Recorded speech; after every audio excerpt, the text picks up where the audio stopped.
Hello everybody, welcome back to Inside the WWL, the first ever talk show around the best Wiffle League in Wisconsin. I'm Jonah Kokott alongside Kalscheuer and Tristan Rademacher.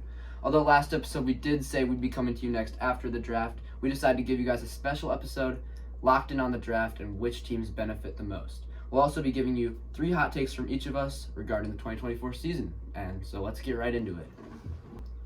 Alright, now we're going to talk about the Tundra here, a team that went 1-5 last season, mostly due to availability issues, had to forfeit a couple of their series.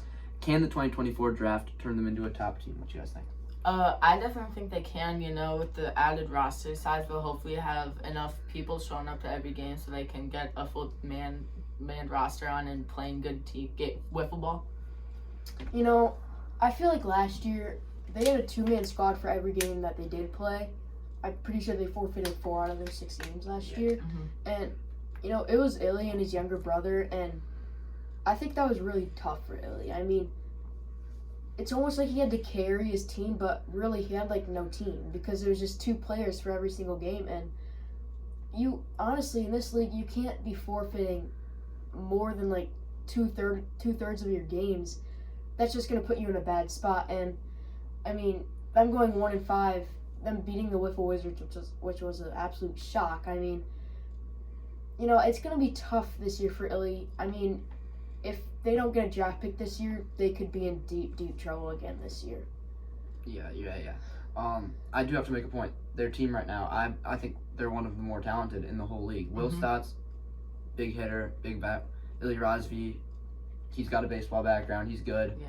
Mason Wazinski, very good. If availability doesn't kill them, I think a major component the Tundras were missing was Mason Wazinski. Talented all-around wiffle ball player. He shows up to a lot of those games. They can get a lot more pitching and hitting and allowing them to, win some more. Yeah, I think they have a lot of questions to ask for 2024, but if they answer them, they're going to make a run. Now, anyway, let's move on to Section 2 of our show. The Bombers draft pick could be key to a deep playoff run for the Bombers. So, what does a draft pick do for the Bombers in the upcoming 2024 season? Captain of the Bombers here. I mean, I'm not going to name drop any names, but there's one guy that I'm looking at very specifically. If I pick this man up, hopefully he doesn't get taken before me in the draft, but he could be a very, very big asset to this team. I mean, I know he plays baseball. I'm not going to say any names again, but he'll be very good, hopefully good on the mound. Hopefully he knows how to, have some good pitches on the mound for wiffle ball. Definitely a good hitter. I know that. So it'll be a key to our lineup, Maybe put him ahead of some people in my lineup, Definitely if he shows off on some of the first games that we play this season, I really believe that he can be a good player this year. Yeah, I think one thing the Bombers need are one more solid guy. I mean, Cooper and Colin, one of the best duos in the game, but Tyler Gary and Brody Robertson simply weren't enough of a threat at the plate, in my opinion, and I think they need one more balanced role player type guy. Tyler Gary and Brody Robertson weren't really threats, but they definitely showed up more than you expected from them. Definitely had kind of an upset season. I cannot agree more with that. I mean, I'm just happy that they came to all the games. If they didn't contribute much, at the plate or on the mound, I'm still happy that they showed up. I mean, that is team effort. I mean, going to the games, that's a team effort for everybody on each team in the whole league. So I'm happy that they showed out, and I don't care if they did good or bad I'm just happy that they came to all the games, and yeah, they did just that. Yep, definitely a hopeful season coming up for your team, Cooper. Now let's get on to the next section. Aces franchise will look to draft and hope to make a better run in 2024 than last year. All right, now we're moving on to this Aces team, seeing if a draft pick for them this year can really move them forward deeper into the playoffs than last year. Captain of the Aces. Last season was obviously very disappointing, going 1-5. I had high hopes for my team, especially with having the first overall draft pick. Definitely expected more. But this year, looking at a guy, I'm not going to name drop, but very talented player, has a baseball background, going to bring a lot more depth to our hitting and pitching, as last year we didn't really have a lot of pitching, so hopefully he can give some more support. And yeah, hoping that Griffin Carlson will also turn it around this year, get some of that jitters out and start locking in. Yeah, that's, as you said, the team needs a big bat because the pitching, it wasn't amazing last year, but it really wasn't bad. The hitting was in my opinion, the thing that needed the most work. So you guys need a big bat. And another point I have is that the original roster needs to step it up. That's Nolan Hine. Yeah. And both CJs. That'd be Griffin Carlson. Yeah. Those guys need to step it up. Yeah. Everybody from 2023 needs to keep playing at a high level in order for this to work out. Yeah. You can go ahead. Okay. Another person I'm hoping can start showing up is Jack Buckley. He didn't really show up to any games, but I have high hopes for him in the coming year. You know, I think I mentioned this in the last episode, but I was just surprised that Griffin Carlson, I wasn't surprised on the draft pick, him being first overall draft pick, but, I mean, just, it left a question mark. Like, did he really contribute to that Aces team, or did, like, Tristan Rademacher and Nolan Hine really carry him last year? I think the answer to that is that Tristan and Nolan really carried him last year. I do not think that he really showed up at the plate that much. I mean, Dang. I'm not trying to, like, insult Griffin Carlson, I'm sorry, but, like, you know, I'll leave it at, like, it was a rough season for him last year. I mean, him, like, I hope he doesn't watch this part, but, I mean, if I had to guess, he batted, like, 150 at the plate last year. Yeah.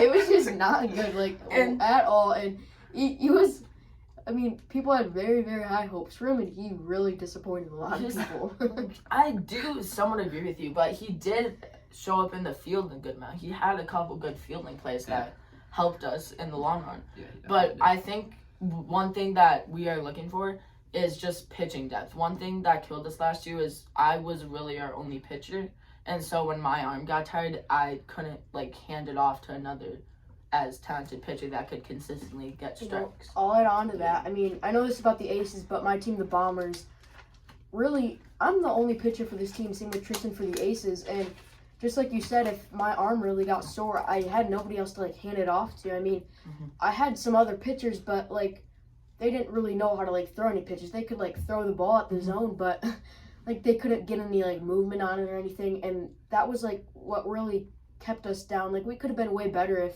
we just had, like, another pitcher on our team, and I was hoping to actually get Tyler Gary to pitch for us that season, but, you know, he struggled a little bit, and it was totally fine, but, you know, just like what Tristan said, having only one pitcher on a team can really, really hurt that team and be very, very, like, it could be a very, very big struggle for that team in that year. Yes, especially with availability problems, like the Tundra, like going back to the Tundra, Mason Wazinski, probably their only guy with a good background in pitching, and he doesn't show up, they don't win. You know what I'm saying? All right, now we'll go more in depth on something from last episode, the Backyard Ballerz. They have a unique situation approaching, losing Leo Dieterman midway through last season to a trade. Does Braden Digman have what it takes? Lots of great stuff on this team. Very interesting situation they have. So, guys, Backyard Ballerz won it all last season. It was the ending was somewhat questionable, but you got to say the win's the win. They got it done. However, no more Leo Dieterman. Traded him away to the Stars, now turned into the Knights. Clayton Yap, their biggest source of hitting this year. Braden Digman showed pretty well in the divisional championship, but, like, could have been a fluke. We don't know. Yeah, Clayton Yap was their only consistent guy. Yes. I totally agree with you. I mean, when they traded away Leo Dieterman, I mean, he was insane. I mean, he absolutely crushed a home run. I don't know if we have the clip. I don't know if we have the clip, but if we do, we should roll it. We'll put the clip right here. Yeah, we should definitely roll the clip if we do have it. He absolutely crushed that thing. I don't even know, like, how far that went, but, oh my gosh, that thing was absolutely demolished. I mean, them trading away Leo Dieterman, it was a big mistake for them, I think, but, you know, they might be able to get back on track, stay, like, the same, like, consistency that they did last year. Going 3-3 and still winning the whole championship is big surprise for any team in this league. It doesn't matter how good or bad they are.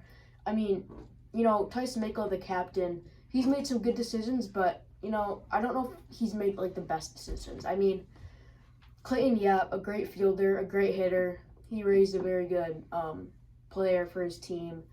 And, you know, I think they can even be better than last year and, you know, have a really good team. And, yeah, they could be really good this year. Okay, now, Cooper, I know you did too, but actually I don't think you were there when it happened, but Tristan's a guy, you played against the Backyard Ballerz and you lost Was it both games? I think it was a 1-1 Well, series. you split it? Yeah. Well, what do you see in the Backyard Ballerz that was a bright spot that they can take forward in 2024? There wasn't much. I'm gonna be honest. Like, no offense to the Ballerz, but I remember playing them at the start of the season and thinking that I mean, there's got to be something. They won the whole thing. yeah. I was gonna say that was honestly very dark horse of the Ballerz to come out and win the whole thing last year. You know, led by Tyson. No offense to Tyson Mikla, but no real baseball background as a captain. Just very much so a dark horse to come out and win the whole thing. One thing that I did see, start of the season when we played them was hitting. They had Leo Diedemann and Clayton Yap, 2 big hitters, but trading away Leo could have been a mistake for their hitting. Yeah. And another thing that I think is going to probably hurt them 2024 is nobody figured out Lucas Ryan last year. Yeah. But I think people are going to start to. Yeah. I mean, I know as a captain, I have been looking at clips of Lucas Ryan, seeing what he does on the mound, and I think people will start to hit more off of That him. was another strength that I noticed was Lucas Ryan as their pitcher was huge. You know, Cy Young receiver, just a very strong pitcher on the mound. And He didn't have a wide variety of pitches, but the pitches he could throw were disgusting when he threw them. I mean, I know for a fact I mentioned this in the last episode, but he only has one pitch, and that's his fastball. It slides a little bit at the end, but really there's no movement to it. And I would say last season, really nobody caught on to that. And this season, if there's some better hitters in this league, and they read him well, I mean, Backyard Ballerz can beat a lot of trouble this year. Yeah, I think I'm 99% sure they've got that draft pick available to them. I think they've only got 4 guys, and I think it's going to be really interesting to see what they do with it, what Tyson Mikla tries to find in a guy for this season. Can't agree with you more on that. Yep. All right. Now our next section is going to be about the Mustangs, my team, and what could help turn him into championship contender. All right, now we're moving on to a big question in the WWL. Would a breakout rookie turn the Mustangs into championship contenders? What do you think about it, Jonah, captain of the Mustangs? I think the team would be really good in 2024. We just really need that rookie, like a standout guy. Like, I'm looking at a guy right now, and I think he absolutely has the potential to win Rookie of the Year. And he's a hitter. I don't think he's going to be a threat on the mound, but that's okay because I've always thought of myself as an ace for my team. But what we really needed was a hitter. And because that's really where we lacked the power in 2023. I think we could have done much better if we saw the ball, hit the ball better, hit more home runs, done all the good stuff. But you know, it's all about improving in the Wiffle League, and I think I'm just the guy to do it. You know, I can agree with that. I mean, you being really the only pitcher on your team. I mean, I remember when I had to face you in the All-Star game.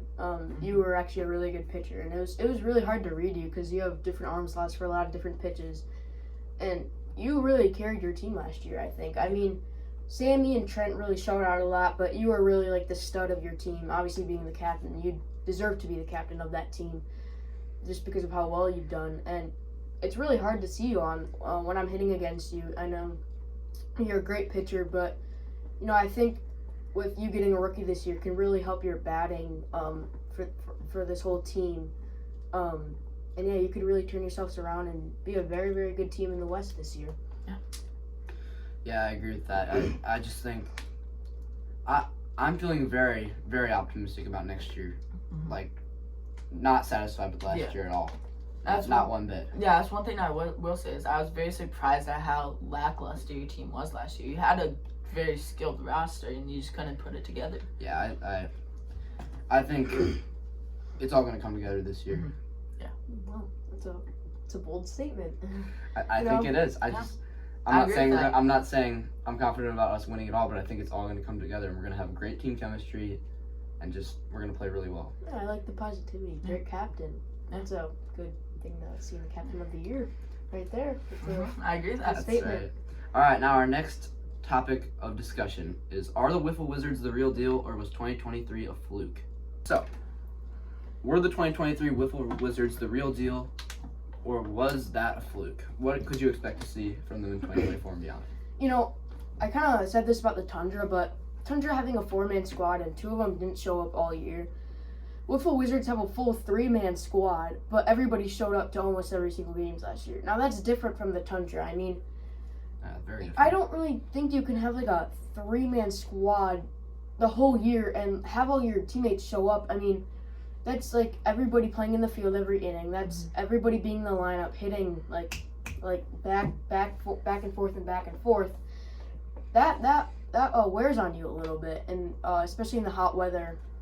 You know, not much shade around where we play, so it can really be a big question mark on the Wiffle Wizards for this year ahead. Yep, that's right. Yep. Now, obviously, Josh, fantastic player, but I do think he lacks like the support players behind him to make them a true championship team. Now they went last year, but they didn't face much adversity in terms of tough games. And you know, Josh did win MVP last year, so Same with Gold Glove. he was Gold Glove He and was both. MVP. He was both. So obviously, very good player out in the field and just all around. But I mean, no one man can carry their team to championship wins every year. Exactly. That's right. Yeah. I think if he has like a secondary player behind him, even if they're not like some special guy, I mean, they're gonna be a threat to anybody, and I mean I totally anybody. agree with that. Yeah. There's not a team that they can't beat on a given day if that happens. Yeah. I mean, I'm not gonna lie. The West is not an easy division. I mean, No. I would say the East is a bit more talented so far. Like right now, as of right now, before the draft, but I could easily Change during this year. I could easily see like the West being a very like better than the East this year. After the draft, I mean, Mustangs have a draft pick in mind. Wiffle Wizards have one in mind. Knights have a 5-man squad, so they can't draft one. Yeah. I wouldn't be surprised if Illy makes a big move this year and he drafts somebody that's very well. So I can see a lot of potential in this West, and there's anybody that plays in that division. They might have some pretty rough games this season. So yeah. Now I'm gonna use the analogy like, if you look at old time NBA stats, like From prime Michael Jordan compared with like Russell Westbrook Yeah. playing right now, the stats are going to be similar because it's a different game. Yeah. And I think looking back on the first season of the Wisco Wiffle League, a lot of people are going to underestimate just how good Josh was for the time we played in, because we're going to get better, but the first season we would expect it to be our least talented season. And I think people are going to underestimate winning Gold Glove and MVP in the same season. I think he was just so good. Yes. You know, I mean, double-digit scoring last year was like a common thing for almost every single game, and it happened a lot. But I think this year with the draft coming up, and we've been thinking about this very early, like the draft class, we've been getting ready for it. Yeah. There are going to be teams out there that let up like 5 runs per game, I'm guessing. I mean, I could easily see one of those teams being the Flyers and the Mustangs in the West. I mean, the Aces if they get a good draft pick. Yeah. I mean, I wouldn't be surprised if we see like not so many double-digit scoring games, or even like high-scoring games. I mean, pretty sure I was looking back at last year's schedule, and the highest scoring game was a combined for 41 runs. It was 25-16. I think it was. Yep. I think it was the Knights and the Tundra versus Stars. Yep. I mean, that's crazy. I mean, 41 runs in a game. I mean, I just can't even imagine that. Like in baseball, that's like hitting the run limit every game. Yeah, I mean, that is not common whatsoever. So just really surprised me with how much double-digit scoring was allowed last year. And I think this whole league is just going to turn it all around. Not so many high-scoring games with all these draft picks coming up. And a lot of different teams. It could be like a whole new team for a lot of them. So, yeah. Yeah, it's definitely going to get better as the years go on. Mm-hmm. And now we're going to get to the part of the episode everybody was probably waiting for, our hot takes. All right, just like Jonah said, what everybody's been waiting for, hot takes. How's this going to work? I'll say my first hot take, then Jonah, then Tristan, and then we'll just go back and forth until each of us has said 3 hot takes. I'll start it off here. You know, this is going to be a real shocker to a lot of people. I have the Tundra in the West going 0-6 and missing the playoffs. I just think availability will kill them this year. I mean, you can't have a season where every single game, 6 games, we forfeit 4 of them, and then 2 games that you do have, you only have 2 players show up. I mean, that's insane. Like, for this league, that's really tough to play any teams with that. I mean, I hope that Ellie gets a draft pick this year so he can improve his team, but I wouldn't be surprised if he skips through his draft pick and doesn't even, like, focus on it and doesn't even get one this year. I mean, Tundra, it could be a real big downfall for them this year ahead.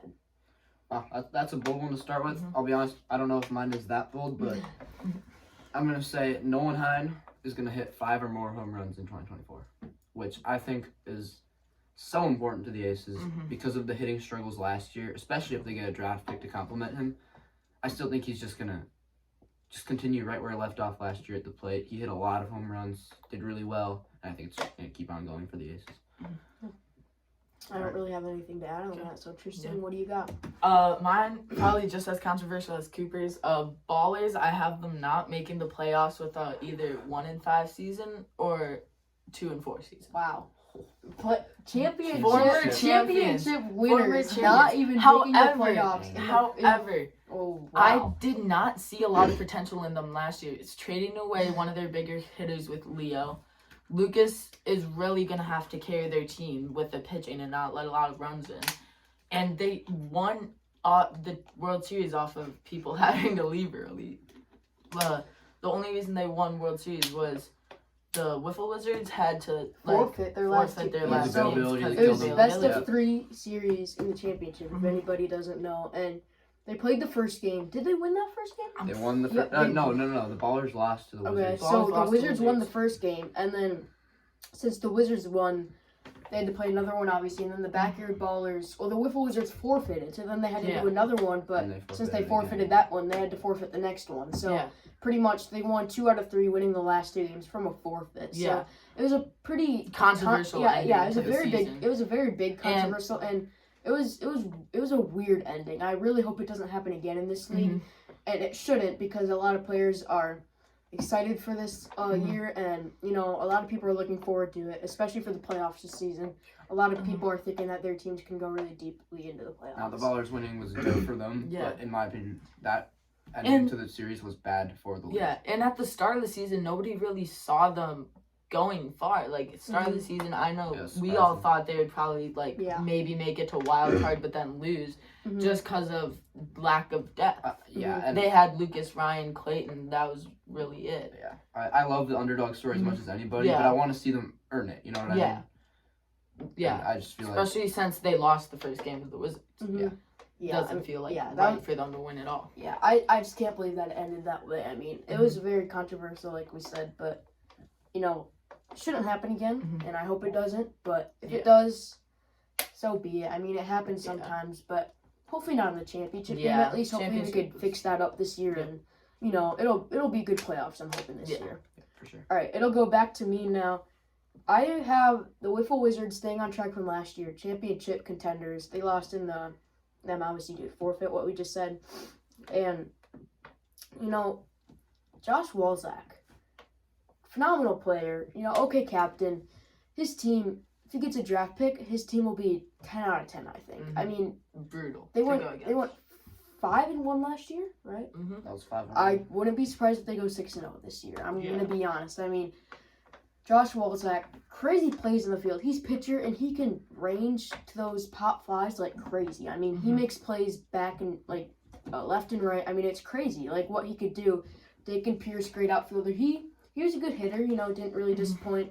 Owen, he was okay. I mean, controversial. I don't really know what to say about Owen. I personally didn't even get to see him play, I don't think, so I don't really know what to expect out of him. But Josh Walzak, very big bright spot on this Wiffle Wizards team, and I think that he can carry them to another championship this year. Honestly, maybe even win it this year. Who knows? I would agree with that. All right, now on to my take. This one is going to. It'll be a little controversial. I think Lucas Ryan is going to have a major fall off in his second season. I mean, I think fall off.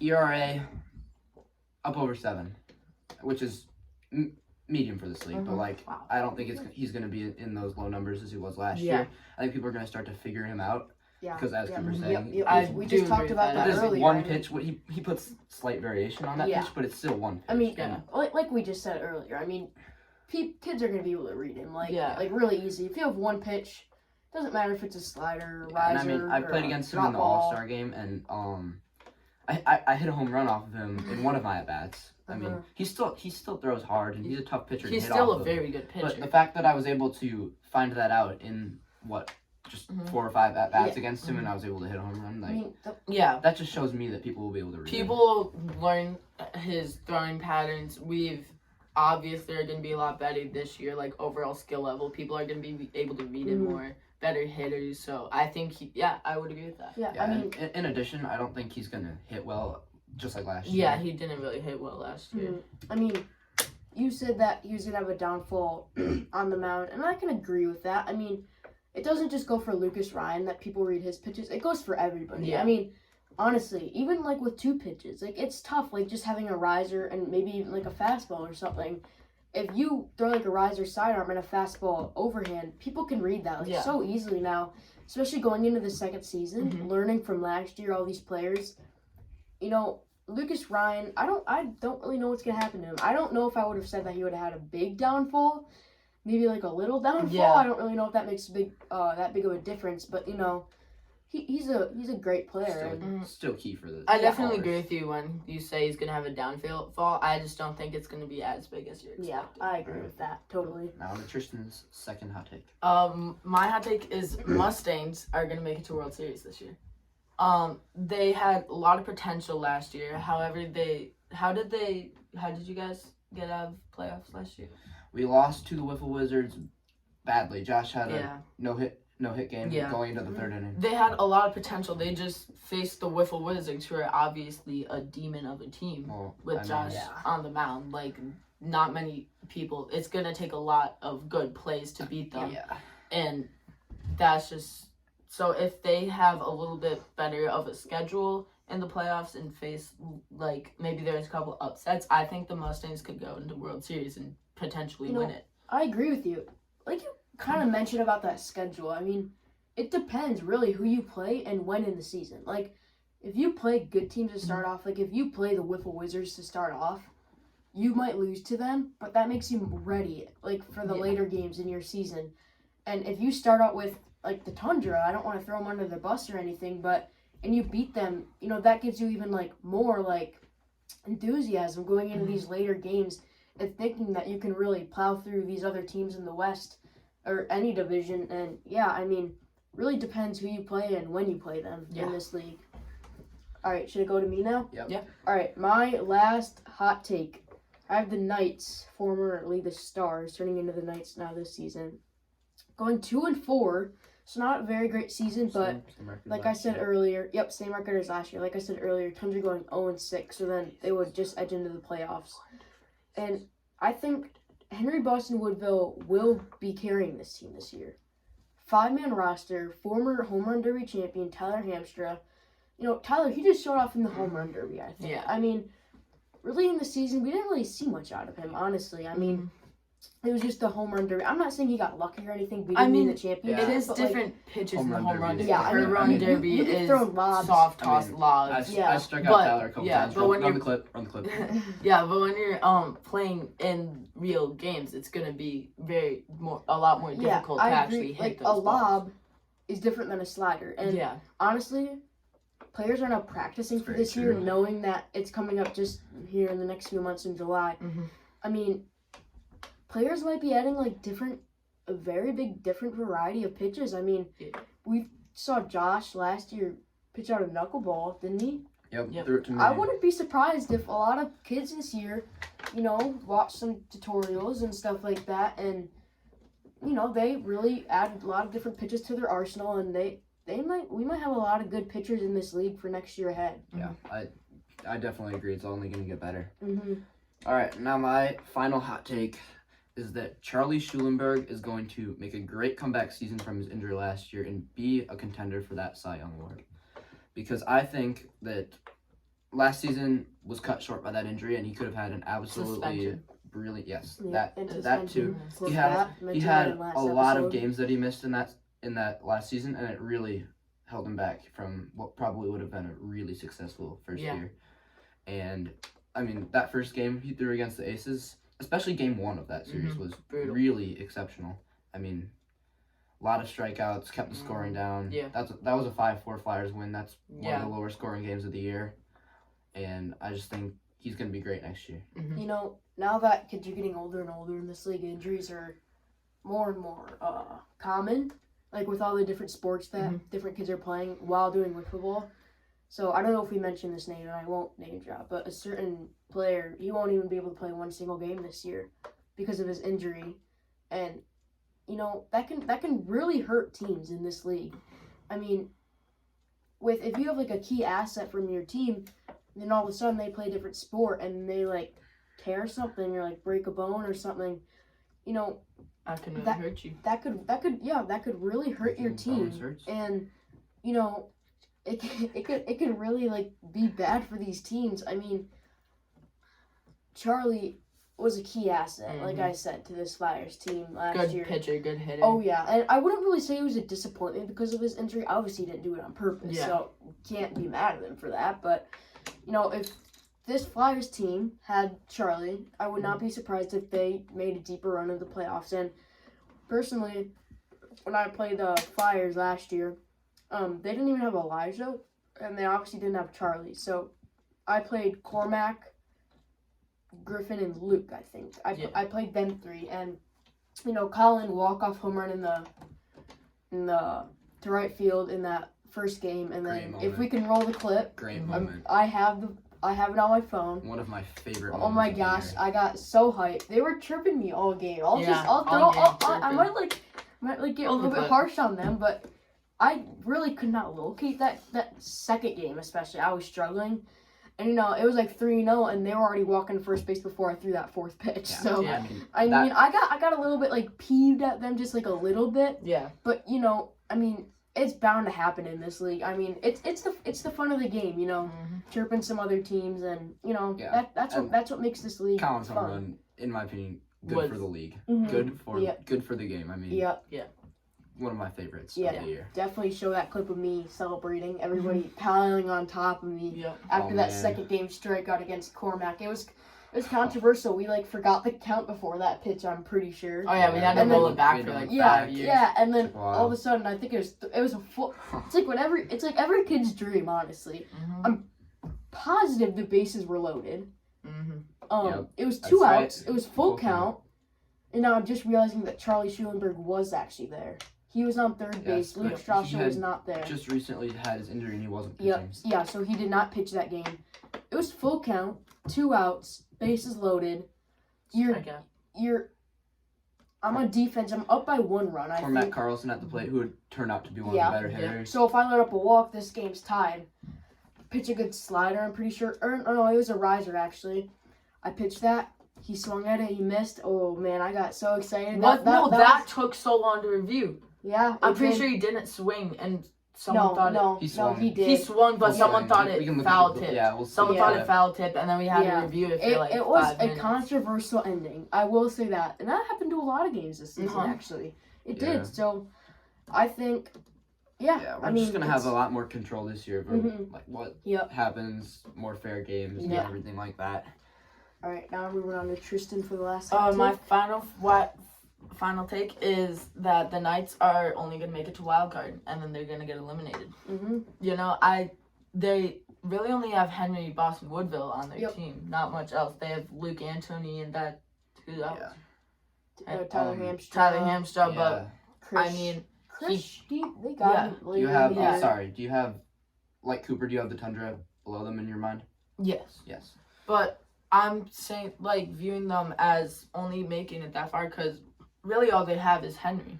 You know, Tyler Hamstra won the home run derby, but that's against lobs. I feel like when I played him, I could strike him out, and we just mentioned he wasn't hitting as well.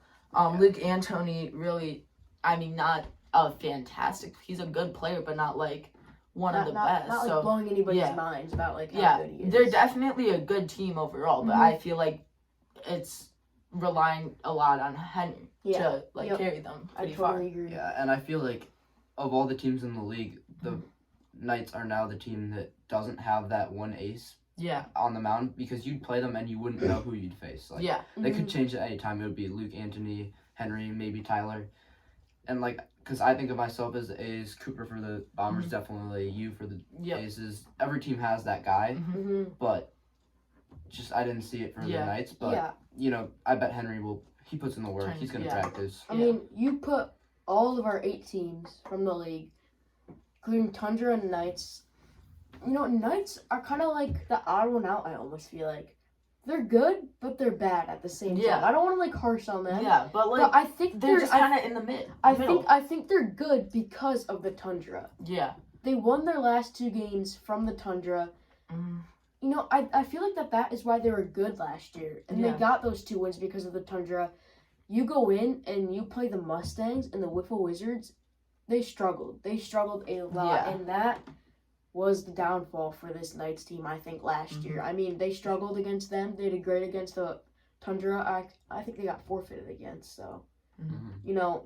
Those were their only wins. Yeah, like I said, they're in the middle. They're in the middle. I mean, not many people are, like, focusing on them, but at the same time, they're not out of anybody's mind. So I think they're just sitting there alone. I mean, I know. Yeah. They're just kind of mid. Yeah. Like, not great, not bad. They're mid.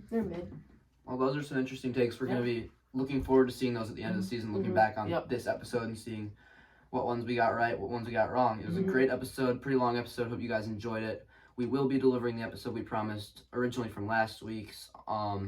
After the draft, we'll be talking about just our takes on the draft, stuff before the season, all that good stuff. We'll probably be talking about some big series that are happening throughout the season. For the schedule. Yes, we know schedule release will be good. We know the schedule, so opening day, I'm not gonna say any names or teams, but it's a big opening day. Get Get series. excited for opening day. Big series for opening day. It'll start off on a banger. I'll say that. Anyway, great show, guys. We hope you tune in next time to watch Inside the WWL. Thank you for watching.